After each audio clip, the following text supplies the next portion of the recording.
Uh, Senator Bernie Sanders, the longtime Democratic voice from Vermont, has never been afraid to say what the corporate controlled media and politically establishment refuse to talk about. He tells us simple but devastating truths. There are two Americas. One is the America of the billionaire class, men and women who have accumulated obscene levels of wealth and live in unimaginable luxury.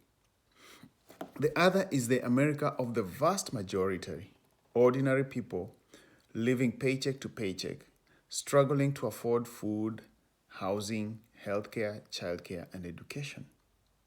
And Sanders asked the question that should shake every conscience.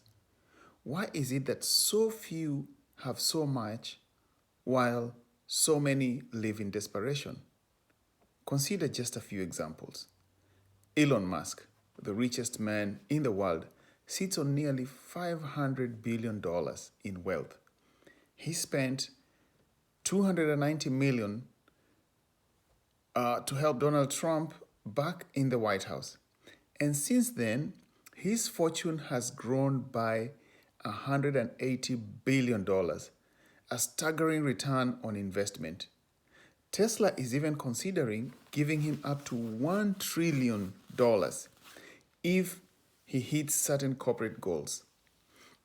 Jeff Bezos, worth over $240 billion, recently celebrated his $55 million wedding on his $550 million yacht, where he gifted his wife a $5 million ring.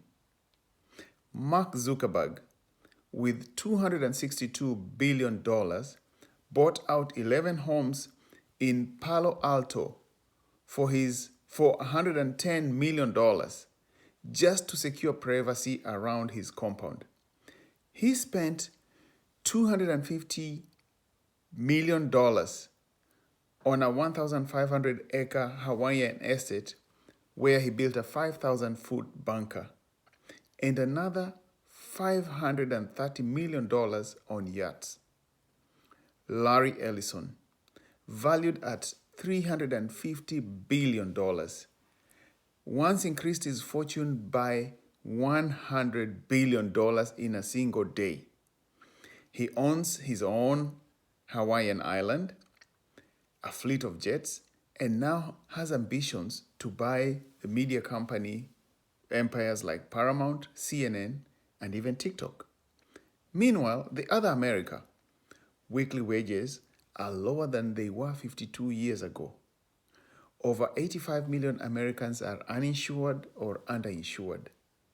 Nearly 800,000 Americans are homeless. More than 20 million Americans spend half of their income just on rent or mortgages.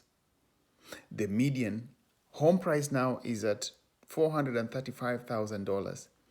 Rents have more than doubled. Parents face a broken and unaffordable childcare system. Teachers remain underpaid, and public schools are underfunded. College is priced out of reach, while trade schools fail to meet the urgent needs for skilled workers. Tens of millions of older Americans have no retirement savings, no idea how they will live with dignity and respect in their later years. This is not an accident. This is not inevitable. This is the result of an economy and a political system rigged for the billionaire class, while ordinary Americans are told to settle for less. Bernie Sanders fights for the second America, the America of working families, the struggling middle class, the uninsured, the elderly, and the young people who deserve a future of hope, not debt. Because a nation this wealthy should not have millions of people living in poverty, while a handful of billionaires build yachts, bunkers, and private islands. Sanders' message is clear. It is time to build an America that works for all of us, not just the billionaire class.